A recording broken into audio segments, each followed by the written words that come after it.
হাসি হাসি মুখ রেখে কথা বলি, নয়তো আবার পিছে লাগে কি ডিপ্রেশন রে ভাই। তো ডাইনি আলোর দিশারির কাছে বলেছিস আমাকে নাকি তুই ভয় পাস। কি ভয় কি ভয়। হ্যাঁ, আমাকে তুই ভয় পাস? ওরে বাপরে!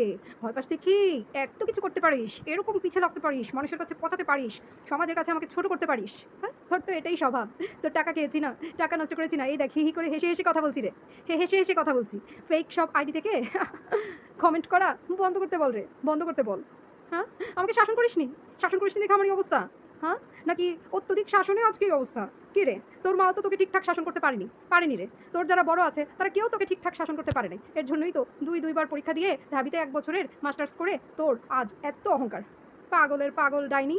একবার বলিস যে আমার বাপ নাকি তোকে তোর মাথার উপরের এই আশ্রয় বানিয়ে দিয়ে গেছে, আবার আমি যদি সেম কথাটা বলি তখন একদম আতে ঘা লেগে যায়। কি বলিস?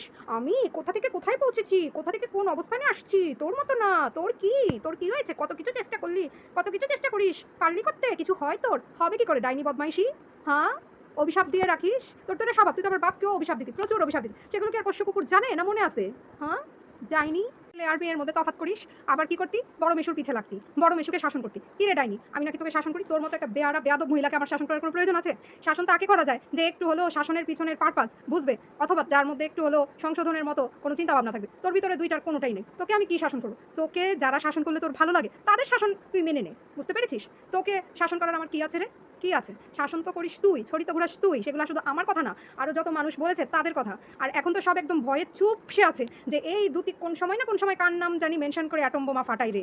আরে আপনারা কেন ভয় পান? কারণ আপনারা একবার বলবেন যে না আমরা বলিনি, বাস তেলাপথে মানে পুরা জগতে সমস্ত মিথ্যা কথাগুলো বলে হচ্ছে দ্যুতি, বুঝলেন? কারণ দ্যুতি পেট থেকেই মিথ্যা স্বভাব নিয়ে জন্মেছে। পেটটা কেমন জানেন না আপনারা? আরে আমার সোনা, আমার ডিপ্রেশন দেখে কত কষ্ট পাচ্ছিস রে, যার জন্য একটা এমন চ্যানেল একটা ফলস আইডি দিয়ে খুলতে হলো কমেন্ট করার জন্য, যেটার মধ্যে অ্যাকচুয়ালি মাল মশলা বলতে কিছুই নাই। আর আপনারা যে যেমনটা করবেন তেমন ফলটা পাবেন। কারণ কি? যেমন কর্ম তেমন ফল। ঠিক যারা এখন পিছন বাজিয়ে বলছেন যে আমি আমার কর্মফল ভুগছি, এর জন্যই আমার সাথে এগুলো ঘটেছে, আপনাদের সাথেও সেমটাই যেন হয়। আমাকে বলে মেসেজ পাঠা, তোর যে টাকা দিয়ে ধামা ধরে জনিকে পুষছিলি কিছুদিন, হ্যাঁ, এর জন্য ওর হোয়াটসঅ্যাপে মেসেজ পাঠাস? তো এই মেসেজগুলো পাঠিয়েছিস তো আমাকে উদ্দেশ্য করে ওর হোয়াটসঅ্যাপে। এটা দেখিয়ে ও কিন্তু তোর বিরুদ্ধে আইনি পদক্ষেপ নিতেই পারে। কি ভুল কিছু বললাম?